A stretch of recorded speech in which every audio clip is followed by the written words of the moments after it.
భగవద్గీత గీతామకరందం 4వ అధ్యాయం 11వ శ్లోకం.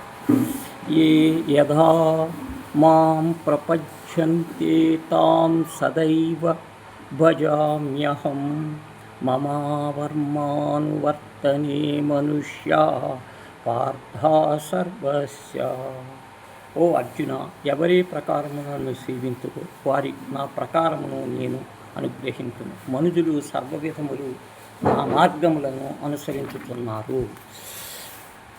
కాజ్ఞాంతకర్మాణం సిద్ధిం యజంత ఇహ దేవతా క్షిప్రం హి మనుష్యలోకే సిద్ధిర్భవతి కర్మజా. కర్మముల యొక్క ఫలప్రాప్తిని ఆక్షేపించుతూ మానవులు ఈ ప్రపంచంలో దేవతలను ఆరాధించుతున్నారు. ఏల అనగా కర్మఫల సిద్ధి ఈ మనుష్యలోకమున శీఘ్రమున కలుగుతున్నది. కర్మము యొక్క ఫలితమును ఏ లోకమున శీఘ్రమున కలుగును? మనుష్యలోకమున. చాతుర్వర్ణం మయా స్పష్టం గుణా కర్మ విభాగశ తస్యా కర్తారమసి మాం విద్యుత్కర్తారమవ్యవం.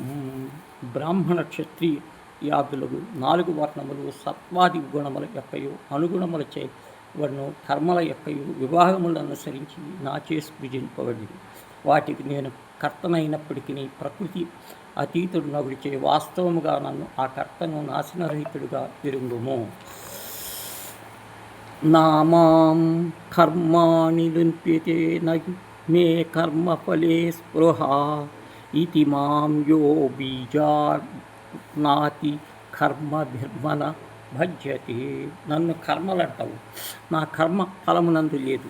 ఈ ప్రకారముగా నన్ను కూర్చి ఎవ్వడు తెలుసుకునుడో అతడే కర్మలచే బంధింపబడును. ఏవం జత్వా కృతం కర్మ పూర్వరోరపి మముక్షుభి కురు కర్మై తస్మాత్ పూర్వై పూర్వాతరం కృతం. కర్మణముచే మోక్షముల పునాదులకు చెప్పబడుతుంది. మోక్షములు సాధి నిర్మాణములు చుళ్ళని ప్రారంభం కనుక ఎందరు మనుషుల యొక్క కర్మను నిష్కర్మ కర్మగా కర్మముల యొక్క పూర్వమును చేయించేది. కర్మమును చేయు కృష్ణమూర్తి కూడా అసందిగ్ధ పలికినందుకు వలస అనాసక్తములకు ప్రాముఖ్యత వెల్లడగుతున్నది. కిం కర్మ కిం కర్మేతి ఖమో మోహిత తత్కర్మ ప్రవక్ష యజ్ఞాత్వా మోక్షస్య శృతే. కర్మములను అకర్మలను ఈ విషయముల పండితులు సరిగా తెలుసుకొనిచున్నారు.